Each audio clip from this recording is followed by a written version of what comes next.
do you make of the Derrick Henry retirement rumors that have been floating around on social media the last couple days? As an AFC South rival of the Tennessee Titans, I couldn't be happier. If he were to hang it up, I'd be thrilled. Not that Tennessee is going to go out there and give us a run for their money like they have been in the past, just because they've been falling apart as of recent history, not able to really close games out. Derrick's unavailability, inconsistencies at the quarterback position. Defense has been solid but not convincing. I think Jackson was going to be our only competition this year, but neither here nor there, bias aside.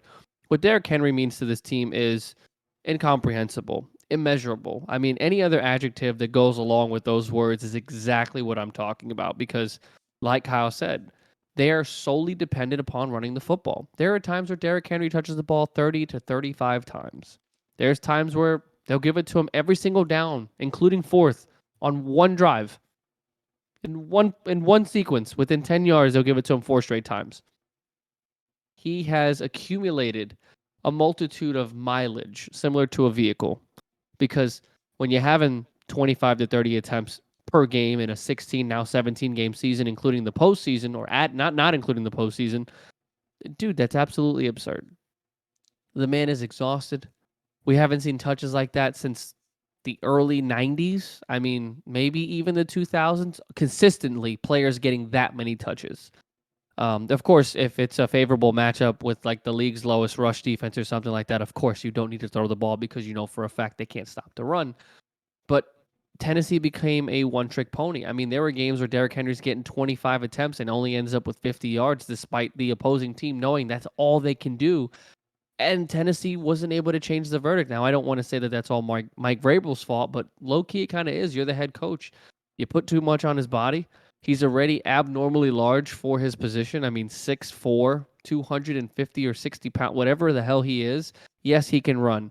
Yes, he's agile. Yes, he's been durable outside of that surgery, but he's getting older, tired. His body's got a lot told and taxed on it, and I just don't know how much longer he can last. And a lot of players in this generation have been conscious enough to think maybe I should put my body ahead of what it is that I want. Like mentally, I can still play, but physically, I'm deteriorating. Whereas 20, 30 years ago, there wasn't an option to retire. It was like, yo, I got to feed my family. Like, I want to do this forever as long as I can until my kneecap falls off. If Derrick can walk away unscathed, and I don't want to say unscathed to the fullest of the definition because he played in the NFL for almost 10 years at this point, and I, there is no person that plays the running back position more traditional than he does at this point. And if he can walk away without a major career risking injury, life threatening injury, I think that that's wise so that he can be with his family. Again, as a Colts fan, I would be ecstatic, but the league will miss him. He's fun to watch. He is electric. He's a game changer. He's dynamic. There were rumors even circulating before the draft that Philly tried to trade for him, and it was almost close that the Eagles almost got Derrick Henry, and that would have just absolutely been ludicrous to have Derrick Henry and Jalen Hurts on the same fucking team, but that's neither here nor there. Derrick Henry has every right to walk away from this game, especially with what he has contributed for the Tennessee Titans. It's just unfortunate they weren't able to capitalize and get to a Super Bowl, but hey man, this is what happens when you beat up your workhorse and they get older. Time will tell. Brady's the only one so far that's been able to beat time, but he wasn't a running back, so we'll see what happens. I mean, with Tennessee falling apart as of late, like I said, I wouldn't be surprised if this is something he actually mulled over because he doesn't want to rebuild or start over. But yeah, I have no idea what to think other than, it was a pleasure competing against him from a fan standpoint. Like the Titan and Colts battles that we've had, they haven't really been many battles because he's killed us. But it was always nice to see somebody talented kill us. It wasn't like a no-name practice squad player. It was somebody you knew that you needed to fear, and we couldn't stop him. So if you do hang it up, Derrick, hats off to you on an incredible career. If not, we'll see you this season. Give me a ring, man. Let me know if you want to retire. Be in full support if you need to. Well, for me, I'm actually not really dead set believing these rumors. I actually am fully expecting Derrick Henry to start day one this season for the Tennessee Titans. Yeah, me too. For me, something would have to really pop up here that would really change my mind on this. Something significant would have to change my mind on this one. He'd have to sustain some sort of injury or something catastrophic would really have to happen. To what extent, to how it would happen, I don't really know. It would mostly be pertained to an injury. Now, Kev, he sustained that foot injury back in 2021, correct? Yeah. If correct me if I'm wrong. When he came back for the playoffs, yeah. Do you remember specifically what that foot injury was I think he that broke his required toe or surgery? something like that. I think it was a toe or an ankle, one of those two. Because he was out for what, 8? Was it 8 weeks? The end of 8 to 2020. 10 weeks because he came back for the wild card game against the Bengals. And anytime that you're dealing with any sort of foot issue, especially when it's at the running back position, that's always something that's going to be a cause for concern.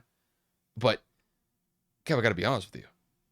Last year he had his second largest amount of touches in his NFL career, year by year, and he still ran for over 1,500 yards. Still had over 10 touchdowns. Like, I don't see him necessarily slowing down. Now, I do see hindrances with just these injuries being more prevalent or having the potential of becoming more prevalent, especially now that he's transitioning into his 30s. But when it comes to these retirement rumors, I don't believe them. I think he's going to be ready game one for the Titans. And to me, as long as he doesn't really sustain any sort of major injury, I think he has a very good chance to go out there and average somewhere in between 1,400 to 1,600 yards on the ground, knowing how much that Tennessee runs the ball. He is their focal piece of their offense. And unless something dramatic happens or something significant happens when it comes to an injury, I think that Derrick still has good years in the NFL left. I could see him playing for another 2-3 years. It just depends on how he really handles these next couple of years in the NFL, and if he's able to dodge major injuries, because he's going to get nicks and dings. Everybody gets nicks and dings in the NFL. It's just how well are you able to brush those off and be able to play in an effective manner. To me, the foot injury is a big one, but it looks like he's been able to stabilize that, knowing how well he played last year. Granted, it didn't result in Tennessee going far, but nonetheless, I think he's going to be fine as long as he doesn't sustain some sort of injury. So when it comes to these rumors about him mulling retirement, I think they're kind of BS.